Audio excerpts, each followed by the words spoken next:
Okay, so in this problem, we're told that the total land area of the United States is 9,827,000,000,000 square meters.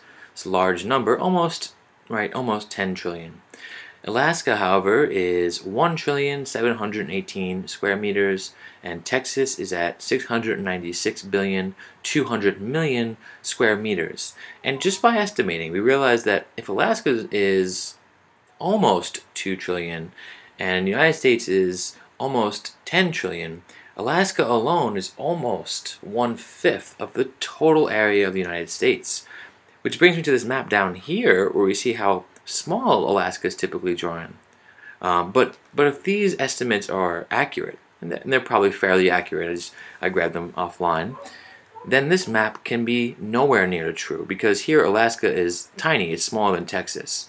Certainly not almost 1/5 of the total land area. If we look at our green map here on the right, a much more accurate portrayal of Alaska is represented. So when you see these maps with a little representation of Alaska, you know it's just way off. So let's look at this problem and maybe explore this concept a little bit further. So first of all, we want to write these numbers in scientific notation. So for each of these numbers, I'm going to start by turning it into a number. It's between 1 and 10. So this becomes 9.827. I just put the decimal between the 9 and the 8 to create a number between 1 and 10. But I can't change the number, I'm just trying to represent it in a different way.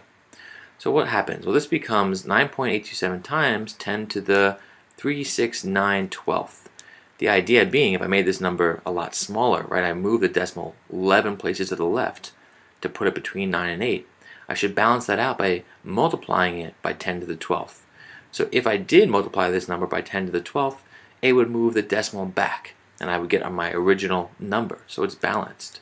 That's meters squared. With Alaska, we can follow the same kind of algorithm.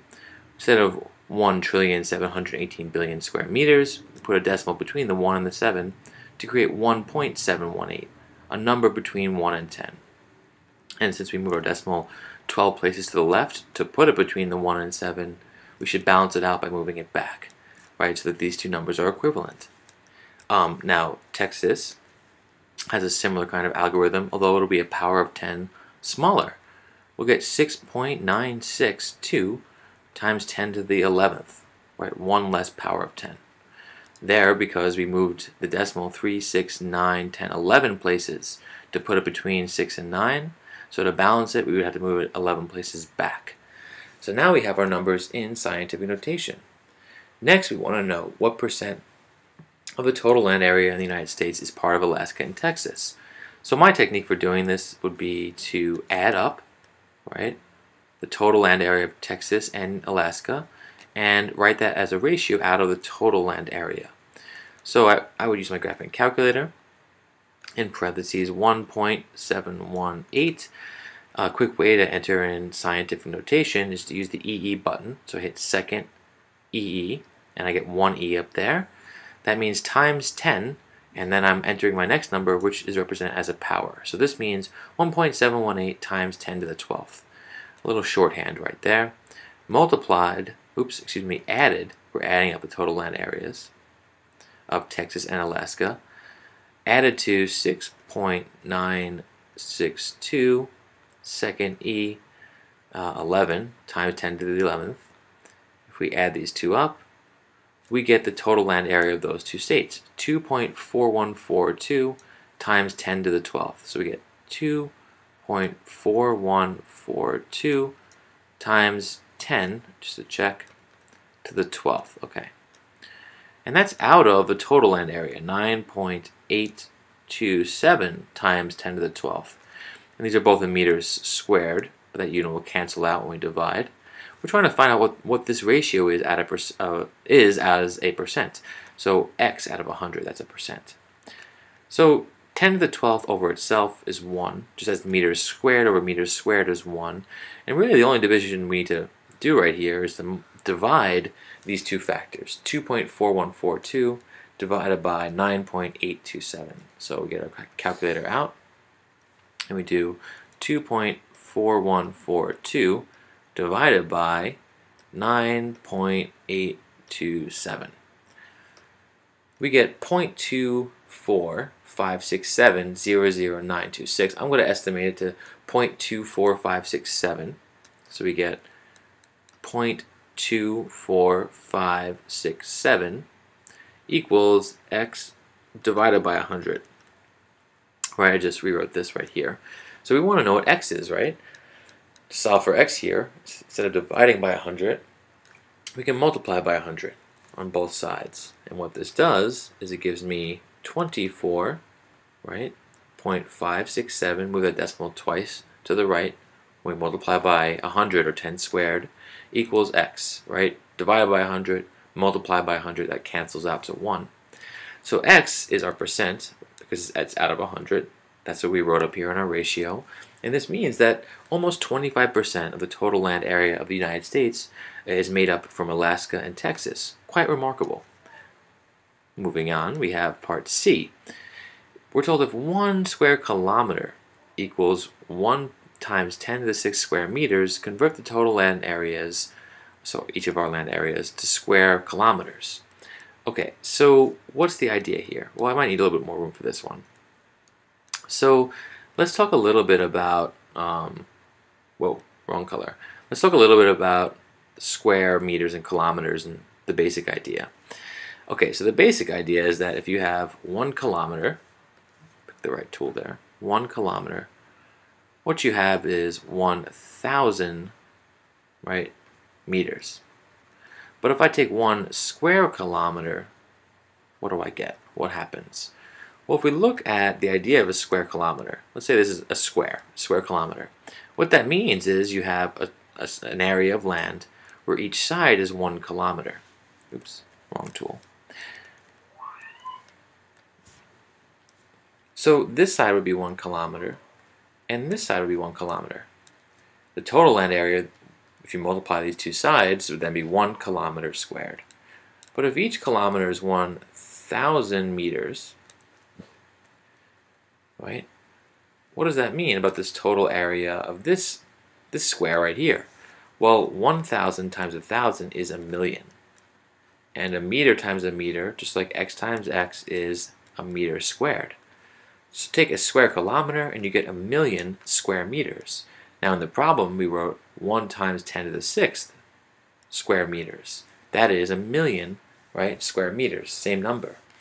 So the idea is that we have this ratio. Every square kilometer you also have 1 times 10 to the 6th meters squared.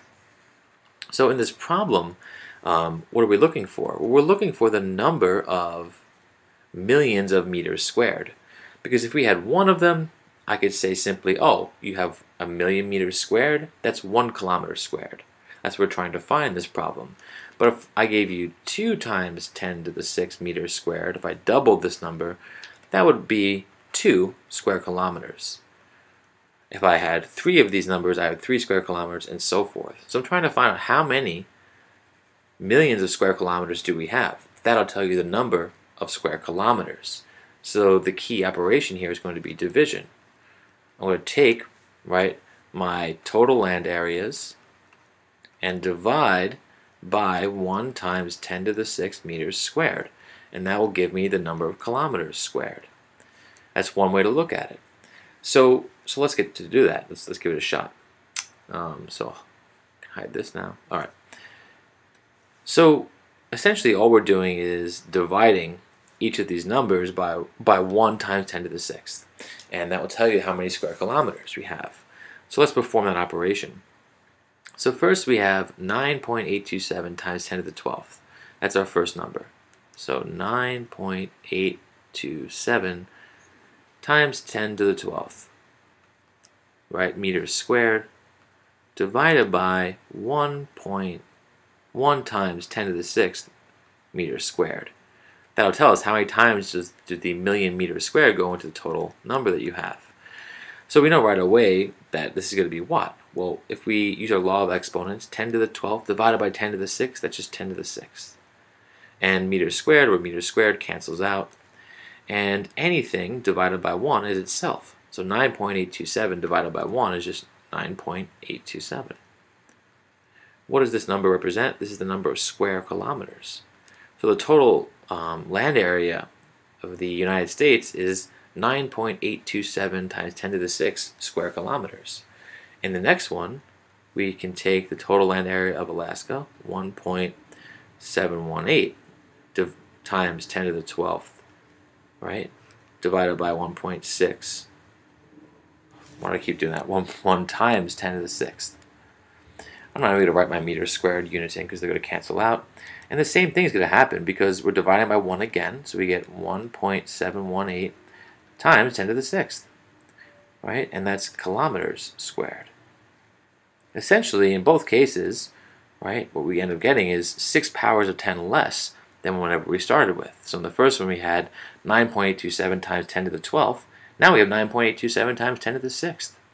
In the next one we had 1.718 times 10 to the 12th. And now we have the same number times 10 to the 6th. We can predict then that Texas would be 6.962 times 10 to the watt. We'll subtract 6 from 11, we get 5. And that's kilometers squared. That's just converting. We're saying you basically have 1,000,000 times less kilometers squared than you do meters squared. And D, they're going to ask us which unit is a better choice for measuring the total land area of the United States. Well, this, of course, could go either way. You could argue either measurement. You could say, well, the meters squared is better because it's a smaller unit. It allows you to be more precise, especially when dealing with taxes or land area, right? Kilometers squared, however, is more efficient because it's more efficient in the sense that it is a larger unit, so you'll be dealing with smaller numbers.